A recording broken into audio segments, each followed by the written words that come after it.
Why? That is the question people ask me the most. Pourquoi? Why? For what? Why do you wake up this world? Why do you tempt faith? Why do you risk death? But I don't think of it this way. I never even say this word, death, la mort. Yes, okay, I said it once, or maybe 3 times just now, but watch, I will not say it again. Instead, I use the opposite word, love. For me, waking up this world, this is love. C'est la vie. So, picture with me this terrible act before in New York City and what I've learned from these 2 buildings, these 2 towers, or as everyone at the world calls them, the Twin Towers of the World Trade Center. They called me these towers. They stirred something inside of me, and that what happened to them, and they inspired me. A dream, my dream, is to show everybody the truth and wake them all up.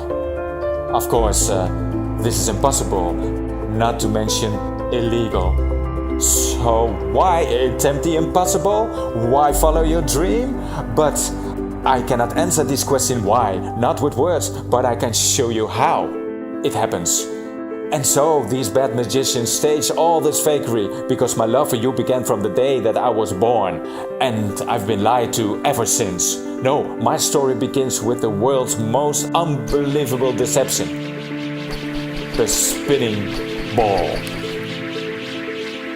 Everybody has the exact same response. We all have the same response. This is crazy. This is stupid. This is absurd. Why are you even thinking? What, have you lost your mind? We all have the same initial response. But for those who actually take one day to try to research this stuff for themselves, at the very least, they become hooked and have to spend another day and another day. And the more you spend looking into it, the more you're going, I don't know what to believe. Belief doesn't equate to truth. You can believe whatever you want to believe. I want to prove it.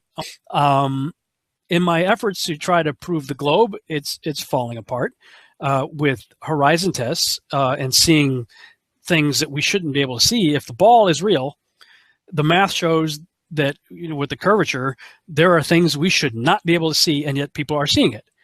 So that has me really questioning the globe, and I don't question the math because that math came from globalists. It came from people who believe the globe.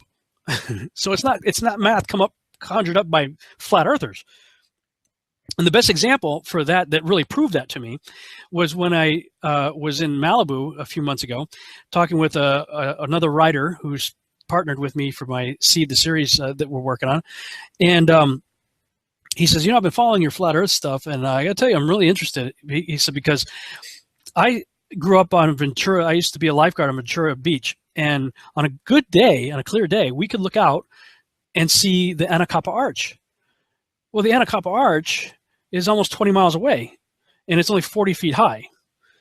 So the math says that if we're on a ball, 25,000 mile circumference ball, that the top of that 40-foot island arch should be over 200 feet below our ability to see it on the other side of the curve. I said, look, I know I've heard these stories and I've seen the Chicago thing and all that Chicago skyline from the other side of Lake Michigan.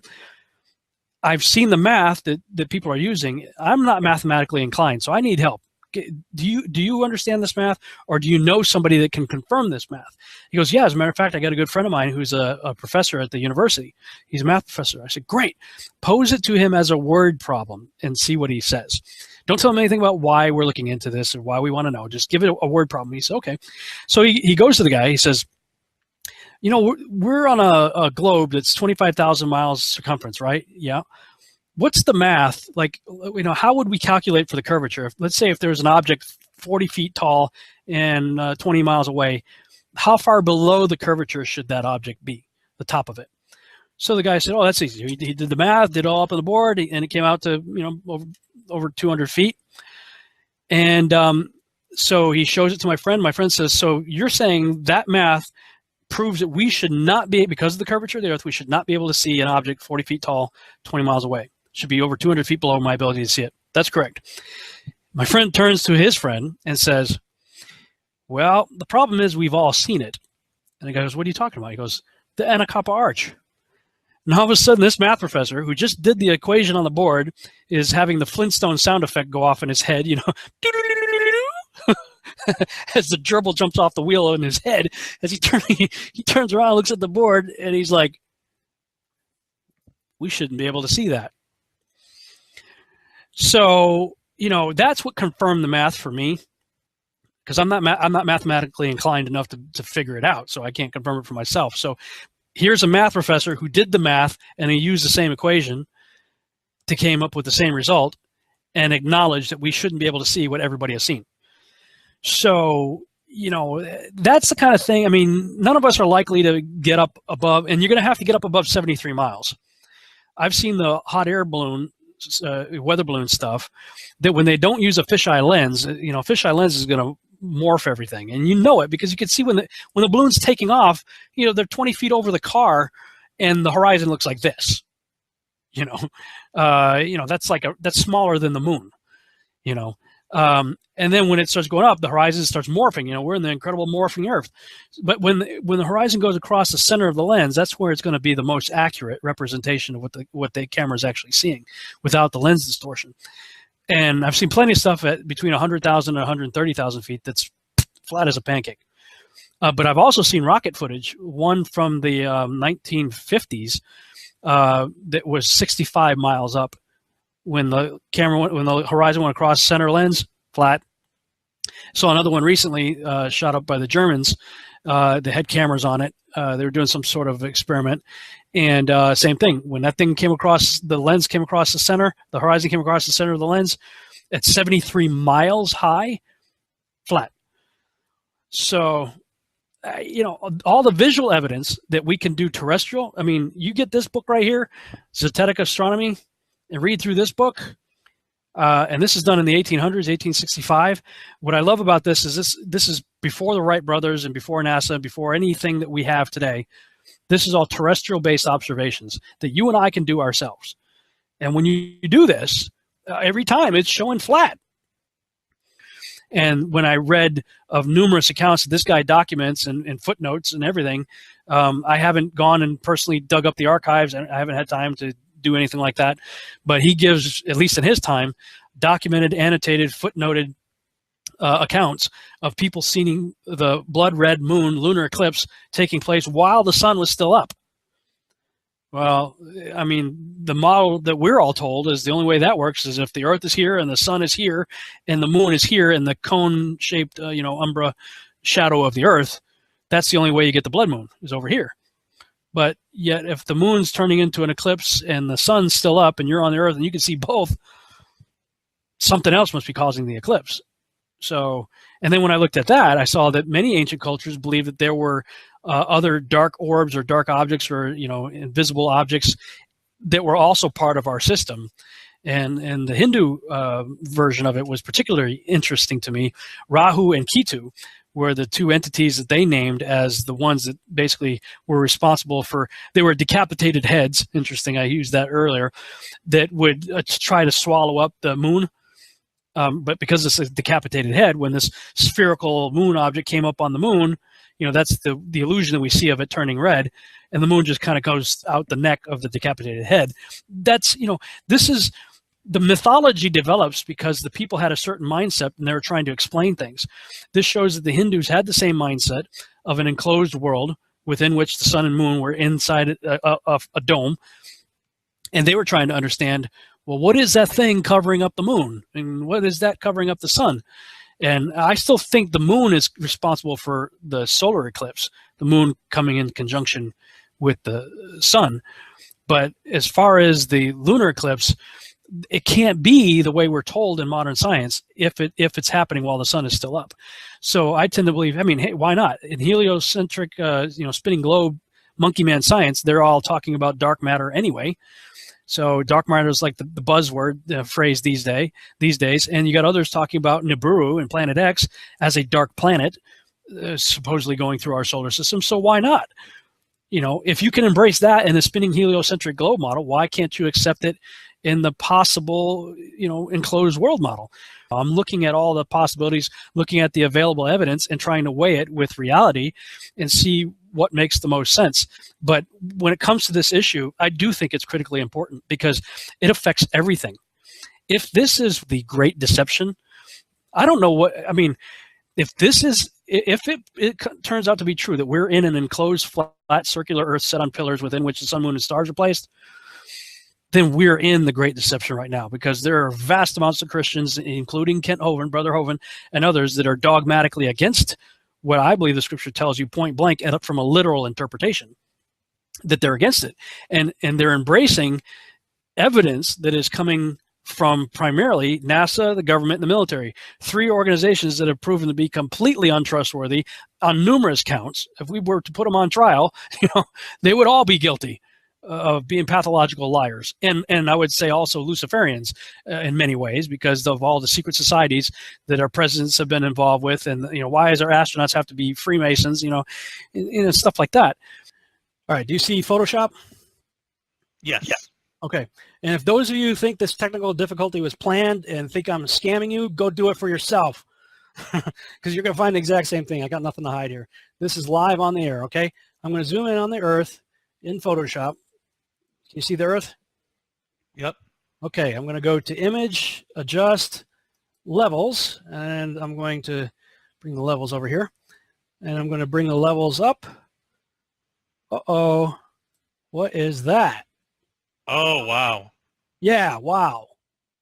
Why is there a square box around the Earth allegedly taken from the scientists on the moon in Apollo 17? And people wonder why I don't trust NASA. That's why I don't trust NASA. I mean, they're always out there saying, Rob, everybody's trying to show you stuff from space, and you keep rejecting it. This is why I reject it. These guys are liars. I mean, anybody who has Photoshop can just go to the NASA website, download the photo, do exactly what I did, see for yourself. Then you got other pictures like this, the blue marble, right, that come out. Okay, well, there's a big problem with the blue marble, and I'm going to zoom in here and show you what the problem is. These are all composite images where they are really not very good at Photoshop because they're using the Photoshop clone tool to replicate clouds. This cloud is a copy of this cloud. See the formations? They're identical formations, side by side. Wow. Right? These right here, side by side, side by side. See this kind of W-looking shape right here, replicated right here. This cloud is exactly the same as that cloud. Same clouds right there, and same thing on the other side of the world. They got the same thing going on. They got careless here. Look, 1, 2, 3, 4, 5 of the same formations replicated right there. These 2 replicated, same exact formations right here. This right here is clone of that right there. I mean, really? So you're telling me that we could take pictures of Jupiter and Saturn, huge, massive planets, and now we're out going to Pluto, but we don't have one legitimate picture of the Earth from space that's not a composite? Really? So I'm saying at this point, we need to be testing all things, test everything, because with this model, with the enclosed world model, evolution goes out the window. Ancient aliens, that whole idea, obliterated. And what are you left with? A creator that made a terrarium that we're in. I mean, so people ask, well, what's the motive? If we really are, if the spinning heliocentric globe is wrong, what's the motive for NASA to be lying to us? And that only leaves why. Why have they done this? What's the point of this grand deception? I think Eric Dubay explains it best. That's right, yeah. I mean, our eyes and experience tell us the Earth is flat and motionless, and everything in the sky revolves around us. But when we cease to believe our own eyes and experience, we have to prostrate ourselves at the feet of these very pseudoscientists who are blinding us, treat them as experts, astronomical priests who have special knowledge only they can access, like the Hubble telescope. So by brainwashing us of something so gigantic and fundamental, it actually makes every other kind of lesser indoctrination a piece of cake. Earth being the flat, fixed center of the universe around which everything in the heavens revolves gives a special importance and significance not only to Earth, but to us humans, the most intelligent among the intelligent designers' designs. By turning Earth into a spinning ball thrown around the sun and shot through infinite space from a godless Big Bang, they turn humanity into a random, meaningless, purposeless accident of a blind, dumb universe. So it's like trauma-based mind control, beating the divinity out of us with their mental manipulations. People are always asking, why do they do this? Other than the obvious profit margin motive, NASA being the biggest black budget black hole in existence, sucking in over $30 billion taxpayer money for the fake moon landings alone. Nowadays, hundreds of billions of dollars, and not just NASA, but RASA and all the other fake space organizations around the world, giving CGI images for hundreds of billions of dollars. So this modern atheist Big Bang heliocentric globe Earth chance evolution paradigm spiritually controls humanity by removing God or any sort of intelligent design and replaces purposeful divine creation with haphazard random cosmic coincidence. And so by removing Earth from the motionless center of the universe, these Masons have moved us physically and metaphysically from a place of supreme importance to one of complete nihilistic indifference. If the Earth is the center of the universe, then the ideas of God, creation, and a purpose for human existence are resplendent. But if the Earth is just one of billions of planets revolving around billions of stars and billions of galaxies, then the ideas of God, creation, and a specific purpose for Earth and human existence become highly implausible. So by surreptitiously indoctrinating us into their scientific materialist sun worship, not only do we lose faith in anything beyond the material, we gain absolute faith in materiality, superficiality, status, selfishness, hedonism, and consumerism.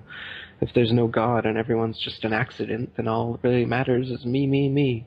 So they've turned Madonna and the Mother of God into the material girl living in a material world. Their rich, powerful corporations with their slick sun cult logos sell us idols to worship, slowly taking over the world while we tacitly believe their science, vote for their politicians, buy their products, listen to their music, watch their movies, all sacrificing our souls at the altar of materialism. It's a big deception. I'd say it's the biggest cover-up and conspiracy in history. We've been completely deluded for 500 years. See, that's the motive. That's and all of those who follow that Luciferian mentality of getting it. Charles Lyell got us to question the timeline of creation. Darwin got us to question whether we are created in the image and likeness of God or from goo to you by way of the zoo, as Ken Hovind would say. And it makes sense to me in a way that this is coming up in the 21st century, because if we are indeed in the days of Noah, where we are starting to see a repeat of what took place that led to the corruption of all flesh and evil continually and violence, then in the book of Daniel, it says in the last days, knowledge will increase. And the Hebrew there, the letter Hey precedes the word, and the letter Hey is the. It's the knowledge will increase. So could it be that that's what we're seeing right now, is the original knowledge is increasing all of a sudden? I mean, boom, who was talking about this last year? Maybe Eric Dubay, maybe, and a few others. But now it's like one of the primary hits on Google right now. Keyword search is flat Earth.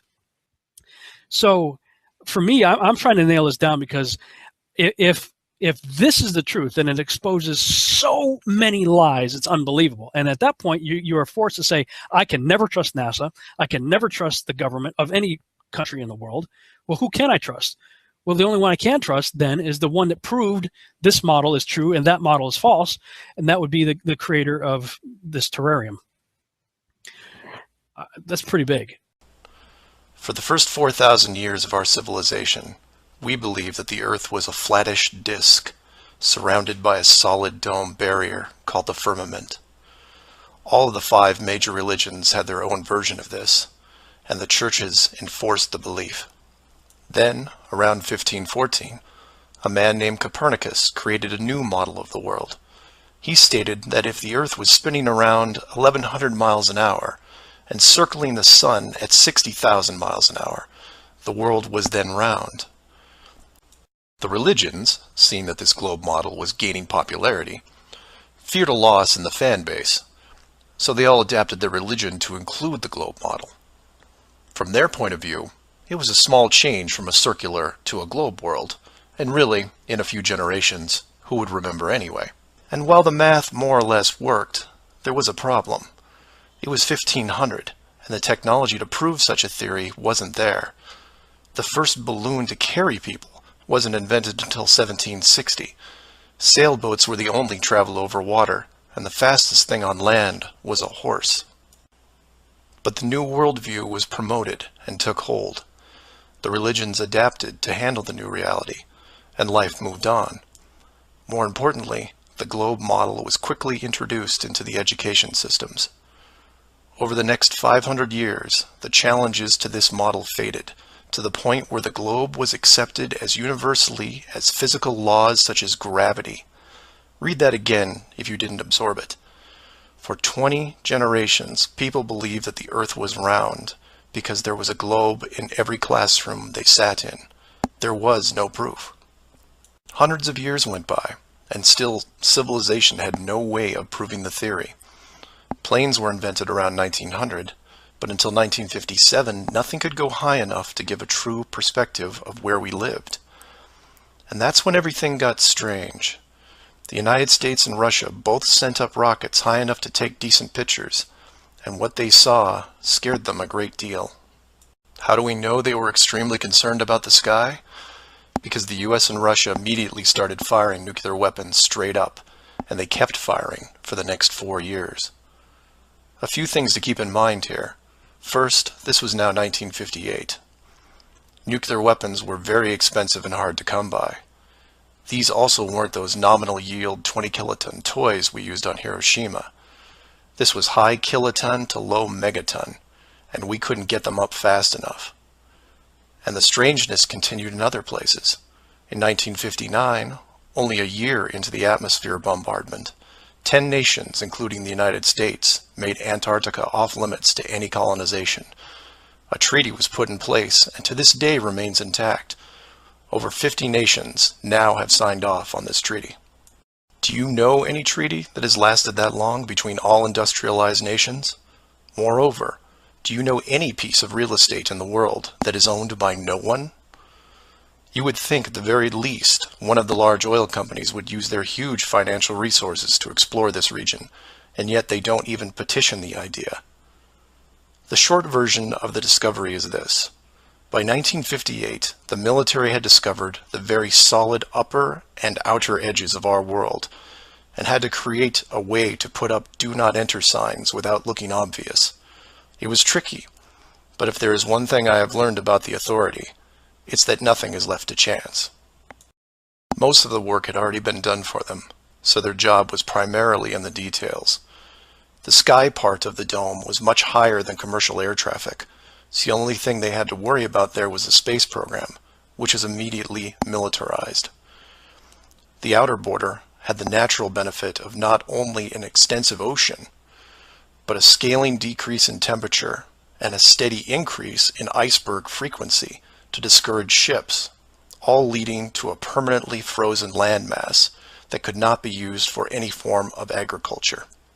This ocean and ice layout had worked well for thousands of years because the technology of the current civilization didn't evolve quickly. Sailors avoided cold weather seas whenever possible, and oxygen levels get low enough to harm people, even on high mountains. The brilliance of the design comes in the simple fact that human males are corrupted by power. Corruption so total, in fact, that they would rather hide the world itself rather than risk their power on it. You could theorize that kings and popes were told of the world a long time ago. Maybe an ancient scroll or book. Perhaps an interdimensional being told the tale of what the world looked like. But this was all but dismissed because even the most powerful leaders of the day couldn't reach the borders. And if they couldn't, what chance did the general public have? It's one thing to be told of the giant impenetrable dome, but it's a whole different animal when you finally stand right next to it. Then the tough decisions have to be made. Do we keep the secret? And how far are we willing to go to keep the status quo? Once they decided to keep the secret, no expense was spared. The rapid progression of rocketry science had to be addressed quickly, and so the moon missions were created. Matt from the NASA channel was right in his thinking that you needed the moon mission event to stage a picture of the Earth from deep orbit, and that couldn't be more true. Establishing NASA as the frontrunner of space exploration also diverted people who would have otherwise created their own space companies for profit. The best engineers, technicians, and pilots were recruited to the NASA space program. Once there, they were compartmentalized on a need-to-know basis. The astronauts know of the deception and are sworn to secrecy under the penalty of whatever motivates them. Private space programs are discouraged, sabotaged, or absorbed into the NASA fold. Private sector spacecraft are just not going to be allowed for several reasons. The most obvious is the collision with the dome itself. The telemetry data from such a mission would show an impact failure at a certain altitude, and if repeated, would raise questions NASA just isn't prepared to answer. There are 3 perpetual questions about our world that can't be eliminated, but avoided at all costs. These are the questions you should ask yourself and others if this protective layer is going to be lifted. I'd like to preface this with a thank you to Max Malone, a conspiracy hardcore who has a knack for boiling down debates to a single paragraph whenever possible. It was he who said, after over 50 years and thousands of hours of space travel footage, both by NASA and other countries, there is no exterior shot where the astronaut completes the simple act of panning the camera 180 degrees, let alone a full 360-degree sweep. This has never happened on any moon mission, exterior space station, nothing, ever. Statistics will tell you that this would have already happened by accident years ago, but it hasn't, and it won't. This is because of the rule they cannot break, the same rule that applies to television set shows that never show the fourth wall.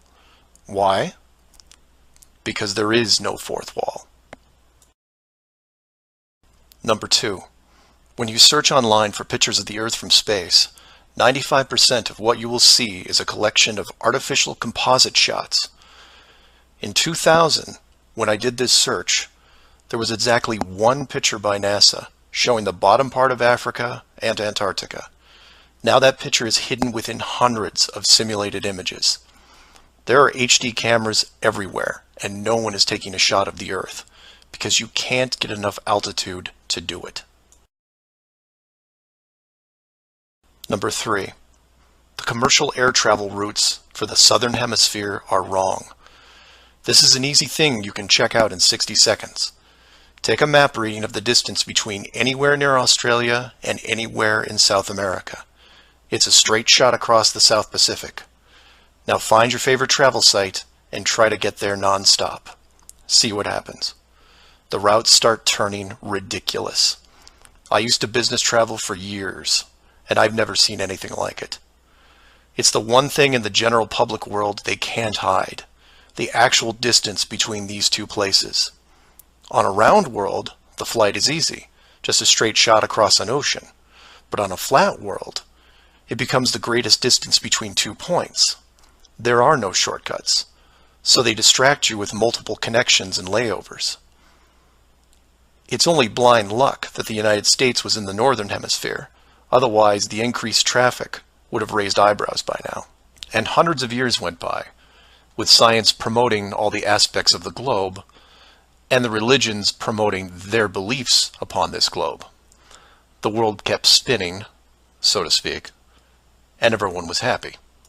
Then in the early part of the 1900s, you get this pesky explorer named Richard Byrd. He has family money, all the right connections, and secures basically unlimited funding and the government green light to probe every piece of unseen territory there is. It was inevitable, I guess. A young man who has an unquenchable desire to see all that there is to see, and then granting him the tools needed to accomplish this goal.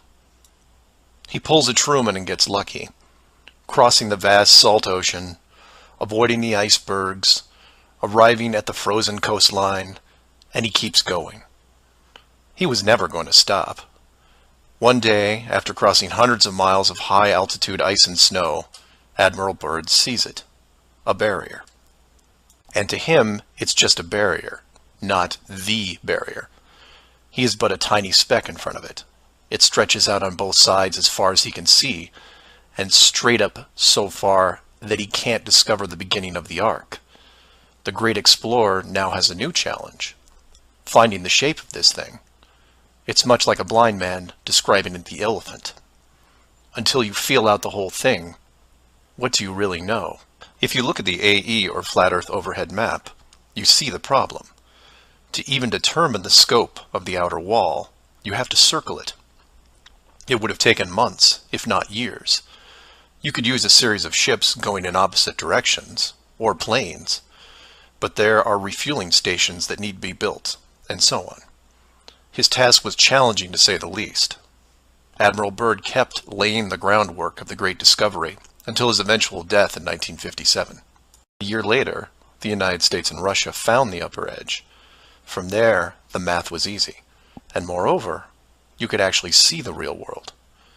Then, of course, there is the decision, or deception, depending on how you looked at it. The authority made the call to hide the actual shape of where we live, then sealed off the outer edge from prying eyes, and created the space program not only to reinforce the globe model, but to control it. Can you see the miracles around you? Everything was created for our benefit. Microscopic organisms that engulf every living thing on the earth was created just for us. That, my friends, is a love that's amazing and unconditional. Have you noticed the miracles around you? Our earth is not an accident. We are not an accident. Who are these people who have kept this from us? What are they? We have taken our first huge step to break away from the programming. We have thrown all that we've been taught out the window to finally take our discernment back from all of men's scientific and religious indoctrinations. As we rid of the layers of concepts of science and religion, we begin to understand what it means to abide by our spirit of discernment, for it is ours from birth. We know right from wrong. We know righteousness. We are beginning to peel layer after layer of worthless concepts of science and religion that have kept us blinded from the truth, to finally see glimmers of light. We are taking our blindfolds off and coming out of the darkness. A new era has begun because everything we knew is obsolete. We are taking our first steps, and we will no longer rely on the deceivers, because we will discern the truth from now on. Can you see the miracles? Do you realize what this means? We are unique. We are family. We are humanity. And we are coming together We will no longer be divided because we know what divides us: science and religion. The age of deception is over.